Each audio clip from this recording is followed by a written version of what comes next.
मैं आज मौजूद हूँ university of engineering and technology Lahore में और ये पाकिस्तान की पहली यूनिवर्सिटी है जो सोलर एनर्जी खुद प्रोड्यूस कर रही है और 1.5 से 1.25 करोड़ रुपए की सालाना बचत कर रहे हैं। ये पाकिस्तान की पहली मोबाइल टेस्टिंग लैब है जिसके जरिए से आप सोलर पैनल हैं इनकी क्वालिटी का अंदाजा लगा सकते हैं। उर्दू पॉइंट की वीडियोस देखने के लिए हमारा चैनल सब्सक्राइब कीजिए और बेल के आइकन पर क्लिक कीजिए ताकि आप हमारी तमाम आने वाली वीडियो से बाखबर रह सकें। अस्सलाम वालेकुम नाज़रीन, आप देख रहे हैं उर्दू पॉइंट। मैं हूं फ़ारूक शहबाज उड़ाइच। मैं आज मौजूद हूं university of engineering and technology Lahore में और ये पाकिस्तान की पहली यूनिवर्सिटी है जो ख़ुद अब सोलर एनर्जी के ज़रिए यहाँ प्रोड्यूस हो रही है और 1.5 से 1.25 करोड़ रुपए की सालाना बचत कर रहे हैं। पाकिस्तान की पहली जामिया कैसे ये बनी और अब ये जो काम करने जा रहे हैं इससे आगे क्या स्टेप लेने जा रहे हैं। मेरे साथ डॉक्टर वकार महमूद साहब मौजूद हैं जो डायरेक्टर हैं सिराट के। डॉक्टर साहब, ये तो बड़ा ही कमाल हो गया कि पाकिस्तान की पहली जामिया जो सोलर एनर्जी ख़ुद प्रोड्यूस कर रही है। जी, ये एक प्रोजेक्ट है जो कि इनिशिएट हुआ है एनर्जी डिपार्टमेंट पंजाब के ताउन से। इसमें इन्वेस्टमेंट जो है वो एक कंपनी की तरफ से हुई है, कॉन्ट्रैक्टिंग कंपनी जिसने प्रोजेक्ट विन किया है थ्रू ए टेंडरिंग प्रोसेस, और 1 मेगावाट की इंस्टॉलेशन जो है हमारी रूफ टॉप्स के ऊपर हुई है। आपको देखा देखी तो सारी जामियात इस पे जाना चाह रही हैं, आप क्या उनकी मदद कर रहे हैं और इसके फ़ायदे क्या हैं? जी, इसमें देखें जो बाकी जामियात हैं पंजाब में तकरीबन 10 और जामियात हैं जिन्होंने MOU साइन किया है government of Punjab energy department के साथ। उन्होंने हमारे साथ कांटेक्ट भी किया है और वो हमारे से इन्फॉर्मेशन लेना चाह रहे हैं। हम उन्हें हर तरह की मदद उन्हें पहुंचा रहे हैं। इसके दूसरे फ़ायदे हैं, एक तो आपको पता लग गया कि हमारी एनर्जी की जो कॉस्ट है, जो सालाना हमारा बिल था उसके अंदर हमें फ़ायदा हो गया। प्लस ये ग्रीन एनर्जी है, ग्रीन एंड क्लीन है। इसमें आपकी जो ग्रीन हाउस एमिशंस हैं वो नहीं है। यूनिवर्सिटी को क्योंकि एक तालीमी इदारा है, इसने लीड करना है, इसने नेशन को डायरेक्शन देनी है। उस लिहाज से हमने इसमें कोशिश की है कि हम इस प्रोजेक्ट को जितना हो सकता है प्रोलिफरेट करें, इंफॉर्मेशन हम दूसरी यूनिवर्सिटीज़ को भी दें और पब्लिक के अलावा जो प्राइवेट सेक्टर के अंदर लोग इस तरह का काम करना चाहते हैं हम उनको भी हेल्प करते हैं। तो जो इंडिविजुअल यूज़र भी कोई करना चाहता है यूज़ सोलर एनर्जी को अपने रूफटॉप को इस्तेमाल करते हुए, हम उसको भी हेल्प प्रोवाइड करते हैं। डॉक्टर साहब, इसके लिए क्या होना ज़रूरी है अगर मैं अपने घर में लगाना चाहता हूँ? एक तो मुझे फ़ायदा ये है कि ये मेरा एनवायरनमेंट ठीक रखेगी, दूसरा ये कि ये सस्ती है, लेकिन एक आम तासुर है कि इसको लगाना, इसका सेटअप और ये जो प्लेट्स पीछे हमें नज़र आ रही हैं ये महंगी हैं। इसकी असल हकीकत क्या है? जी, ये मेरा ख्याल है कि गलत तासुर है। इसकी वजह ये रही है कि पुअर क्वालिटी के कुछ प्रोडक्ट्स जो हैं पाकिस्तान में आते रहे क्योंकि उनकी टेस्टिंग नहीं की जाती थी। तो एक और यूनिवर्सिटी ने जो स्टेप लिया है एनर्जी डिपार्टमेंट के साथ मिलके, वो हमने एक टेस्टिंग फैसिलिटी सेटअप कर ली है हमारे काला शकाकू जो न्यू कैंपस है वहाँ पे।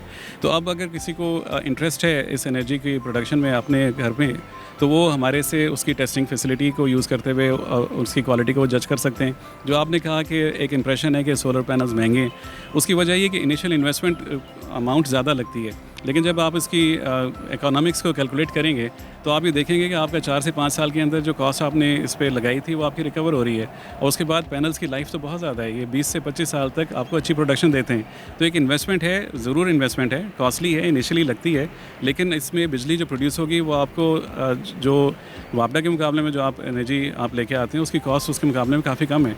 इसके कहने का मतलब जो मैं समझाऊं कि एक मरतबा अगर आप अच्छा ये सोलर पैनल इंस्टॉल कर लें तो 25 साल ये आपके घर का ये सिस्टम चलता रहेगा और दूसरा ये कि आपके जो बिल हैं उसमें कमी होगी कि वो बिल्कुल ख़त्म हो जाएंगे। वो डिपेंड करता है कि आप कितनी इन्वेस्टमेंट करना चाह रहे हैं। बिल्कुल ख़त्म होने के लिए तो ज़रूरी है कि आपकी जो लोड है उसके मुताबिक आपने सोलर पैनल्स इंस्टॉल किए हों। फिर आपके पास बैकअप होना चाहिए ताकि रात के टाइम पे भी आपके पास बैटरीज अवेलेबल हों जो कि जनरेट की हुई एनर्जी दिन में जो स्टोर हुई है वो अवेलेबल हो जाए। उसकी कॉस्ट बढ़ जाती है तो उसका जो रिकवरी टाइम है वो ज़्यादा हो जाएगा। लेकिन डे टाइम में जब आपने जो एनर्जी प्रोड्यूस हो रही है उसको आप डायरेक्टली यूज़ कर लेते हैं तो उसके अंदर इतनी कॉस्ट आपकी नहीं आती है। ख़ास तौर पे जब आप घरों में इसको यूज़ करते हैं, अगर आपके पास नेट मीटरिंग अवेलेबल है और आप उसको वापस लेस्को को या वाबरा नेटवर्क में आप सेल कर सकते हैं यूनिट्स को, तो आपको नाइट टाइम में आप वो रिटर्न ले लेते हैं तो आपको स्टोरेज की भी ज़रूरत नहीं पड़ेगी। तो जो कॉस्ट का इंप्रेशन है वो गलत है इस लिहाज से कि आपकी जो इन्वेस्टमेंट है वो आपकी कुछ ही अरसे में पूरी हो रही है और फिर उसके बाद ये एनर्जी आपको फ्री मिल रही है for the rest of the life, जो कि 5 साल 6 साल बाद जो आपकी कॉस्ट रिकवर होगी then it is all profit. और इसमें भी जो UET है वो पहली यूनिवर्सिटी है जिनके पास टेस्टिंग फैसिलिटी भी मौजूद है। जी, ये फैसिलिटी हमने 2014-15 के टाइम फ्रेम में अवेलेबल कर दी थी। It's first facility in Pakistan of its kind. ये लेटेस्ट है, IEC स्टैंडर्ड्स के तहत टेस्टिंग करती है। उसके अलावा फिर अब और यूनिवर्सिटीज़ भी हैं जो कि अब इसमें इंटरेस्टेड हैं।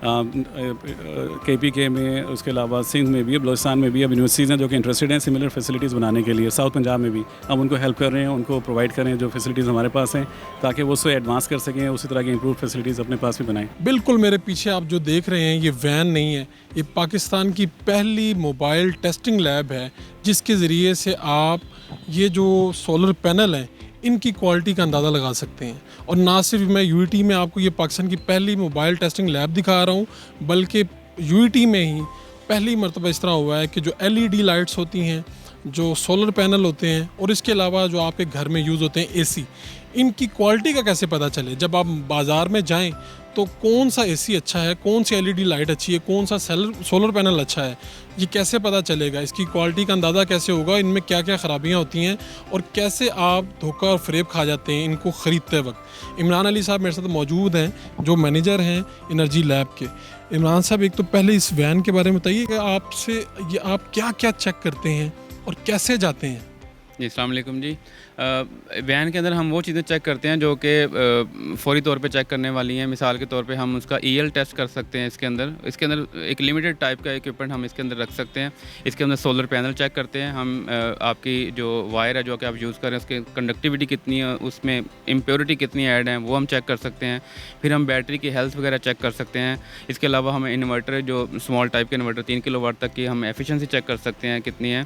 इसके अलावा जो आप स्ट्रक्चर यूज़ करते हैं, स्ट्रक्चर के ऊपर थिकनेस कोटिंग उसकी किस लेवल की है, उसकी कितनी गेज की चादर यूज़ की गई है, या स्ट्रक्चर किस तरह का लगा हुआ है, वो भी स्टैंड करेगा विंग डस्ट को या नहीं करेगा।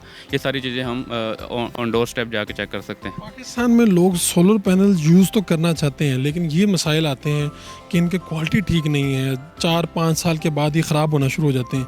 इसकी क्या वजह है? आप तो कहते हैं कि ये 20-25 साल तक काम कर सकते हैं। 25 साल भी इसकी जो परफॉर्मेंस वारंटी है, अगर आप कह सकते हैं कि 25 साल बाद भी सिर्फ 20% वो लेस जाएगा। मिसाल के तौर पर अगर आपका 100 वाट का पैनल है तो 25 साल बाद वो 80 वाट का रह जाएगा, बस इतना ही फ़र्क पड़ेगा। अदरवाइज़ पैनल फिर भी काम कर रहा होगा।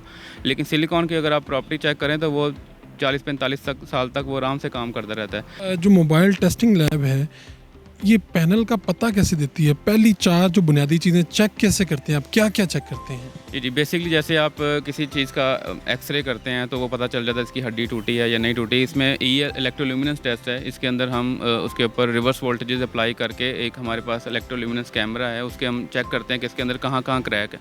अगर इस पैनल के अंदर क्रैक्स होंगे तो हमें वहाँ से वाज़िया तौर पर कैमरा दिखा देगा कि यहाँ यहाँ क्रैक है। अभी जब यूज़र खरीदता है तो उसको नेकेड आई से नज़र नहीं आ रहे होते कि वो क्रैक्स हैं, लेकिन ज़ाहिर देखने में तो सब कुछ ठीक लग रहा होता है। जी, बज़ाहिर देखने में सब ठीक ठाक लग रहा होता है। वो अब देखता है कि सस्ता पैनल मुझे मिल रहा है और ये बंदा एक साथ महंगा पैनल दे रहा है, तो वो सस्ते की तरफ चला जाता है। ये कता नज़र इसके कि ये पता नहीं कितनी देर चलेगा, लेकिन वो जब उसके वोल्टेज वगैरह चेक करते हैं वो कहते हैं ये तो बिल्कुल ठीक है, दोनों बराबर हैं। लेकिन 3-4 साल बाद पता चलेगा कि वो तकरीबन 50% की परफॉर्मेंस डाउन होगी, फिर उसको वो बेचता फिरेगा या उसको स्क्रैप में डालेगा कहीं ना। हम कैसे पता करें? मैंने अपने घर के लिए पैनल ख़रीदना है तो मैं आपसे रब्ता करूं और आप आके चेक करेंगे, ये तरीकाकार क्या है वो भी बता दें। तरीकाकार इसका ये है कि कोई अच्छे डीलर जो हैं उनसे ख़रीदें, जो क्वालिटी चेक करने के बड़े मेथड हैं। अब उनके अंदर सीरियल नंबर लिखे होते हैं। जो 2 नंबर पैनल उनके सीरियल नंबर हर जगह पे नहीं लिखे होते हैं, इनमें 3 से 4 जगह पे सीरियल नंबर लिखे होते हैं। आप हर सीरियल नंबर को मैच करें, चेक करें कि अंदर बाहर सब जगह सीरियल नंबर ठीक है। आपको स्टिकर की लगाने के अंदाज से पता चल जाएगा। जैसे JS सोलर का मिसाल के तौर पर पैनल, उनका स्टिकर एक प्रॉपर जगह पर लगा होगा। आप उनको ईमेल करके भी पता कर सकते हैं कि जो पैनल मैंने आपसे ख़रीदा है ये या किसी ये आपकी कंपनी का है। तो मुख्तलिफ कंपनी जो चाइनीज़ हैं वो अच्छी कंपनी जो है ना वो आपको बताती हैं, लेकिन जो सब स्टैंडर्ड होगा जिनके पीछे फेक स्टिकर लगे हुए हैं वो नहीं बता पाएंगे। तो पाकिस्तान में ऐसा ही है कि पैनल आप बुरी कंपनी का लेके तो स्टिकर जो है ना अच्छी कंपनी का लगा के तो काम चला रहे हैं इधर। अगर मैंने अपने घर का चेक करवाना है सोलर पैनल और मैंने अपनी चीज़ों का क्वालिटी चेक करना चाहता हूँ तो आप हमारे पास आ जाएंगे? कैसे आएंगे? जी, पूरे पाकिस्तान में आप जहाँ मर्ज़ी हमें बुलाएं, हम आ सकते हैं। इसमें मीगर सी अमाउंट है जो कि जस्ट उसके वैन के जो गैस चार्जेस हैं वही लिए जाते हैं, बाकी उसमें और ज़्यादा कुछ नहीं है। लेकिन बेसिकली हमारा मकसद टेस्टिंग का नहीं, हमारा मकसद है अवेयरनेस। अगर किसी बंदे को अवेयरनेस की ज़रूरत है तो हम उसको जाके अवेयर करते हैं और उसको टेस्ट करके देते हैं। और पैनल के लिए जब ऐसे आपने पूछा तो उसको चेक करने के लिए इसकी सिमेट्री चेक करें। अगर आपने फ़र्ज़ करने कोई कपड़े भी लेने जाते हैं ना तो वो लोग देखते हैं सिलाई कितने अच्छी बेहतरीन की हुई या नहीं की हुई। इसमें भी देखें कि पैनल जो स्टाइल लगा हुआ है बिल्कुल सिमेट्रिकल है, कोई दरमियान में वाया ऊपर से जाके पतले या कम तो नहीं हो रहे, कोई क्रैक्स तो नहीं है, हल्के हल्के आपको सेल भी टूटे हुए नज़र आ सकते हैं। अगर तो वो नज़र आ रहे हैं तो फिर तो वो ना लें, अगर आपको वाकई नज़र आ रहे हैं। फिर आप उसके शेडिंग इफेक्ट देखें कि ये तो नहीं कि कोई सेल डार्क है, कोई लाइट है, कोई किसी का और रंग है, तो इसका मतलब है वो भी मिस मैचिंग है। मिस मैचिंग के ज़रिए भी जो है ना हीट इफेक्ट होगी और वो जो है ना पैनल जो है सही काम नहीं करेगा with the passage of time. LED lights हैं और जो एसी हैं वो काला शाह काकूक आपके जो कैंपस है वहाँ पर टेस्टिंग लैब मौजूद है। बुनियादी चीज़ क्या देखते हैं घर का जो एसी है उसको ख़रीदते वक्त, क्या चीज़ देखनी चाहिए और आप क्या चेक करते हैं उसमें से? वो लैब में आएंगे, वो टेस्ट करेंगे, फिर वो बैच वहाँ से निकाल सकेंगे। ये टेस्टिंग बॉडी होगी जो यूनिवर्सिटी में उन्होंने डेवलप की, पंजाब गवर्नमेंट ने। जितने भी बड़ी बड़ी मैन्युफैक्चरर हैं पाकिस्तान के अंदर, वो अपना जो बैच तैयार करेंगे, अपने एसी हमारे पास भेजेंगे। उसके ऊपर जो उनकी एफिशिएंसी निकलेगी, वो जो एफिशिएंसी क्लेम वो निकलेगा, फिर वो क्लेम कर सकेंगे टीवी पे या एडवर्टीजमेंट में कि हमारा एसी जो है। उसके अलावा वो क्लेम नहीं कर पाएंगे। और एलईडी लाइट्स वगैरह का ये सारा जो प्रोसीजर है, एलईडी लाइट तो सिंपल है, पाकिस्तान में जितनी यूज़ हो रही हैं, जैसे आप मेन मार्केट पाकिस्तान की बिडन रोड है और शाह आलमी है, इनमें कोई अच्छी क्वालिटी की भी हैं, बहुत बड़े बड़े ब्रांड्स हैं। लेकिन असल मसला ये है कि उसके ऊपर अच्छे ब्रांड्स के ऊपर स्टिकर 2 नंबर लग चुका होता है। उसके अंदर उनकी जो पावर फैक्टर है वो बड़ा कम है, उनका जो उसके ल्यूमिनेंस है, उसके जो उसकी लाइट आउटपुट है वो काफ़ी कम नज़र आती है। लेकिन वो पावर एनालाइजर से चेक होगा कि वाकई ये 12 वाट ले रही है, और इसके तरह अगर 12 वाट ले रही है तो इसकी आउटपुट कितनी आ रही है, वो हमें लाइट भी प्रॉपर दे रही है कि नहीं दे रही।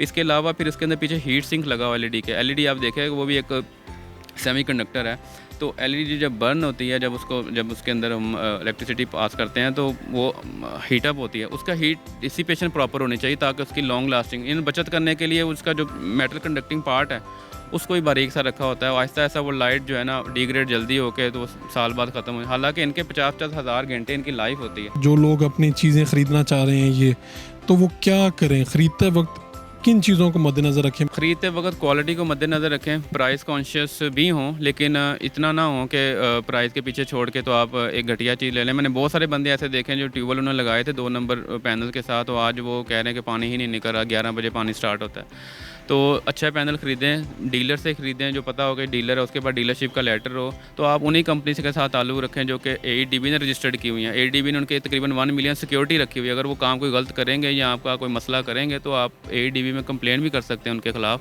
और वो उसके ख़िलाफ़ एक्शन भी ले सकते हैं, और उनकी वो रजिस्ट्रेशन भी कैंसिल हो सकती है। तो बड़ी कंपनी से काम करें बजाय इसके कि आप छोटी कंपनी से काम करें।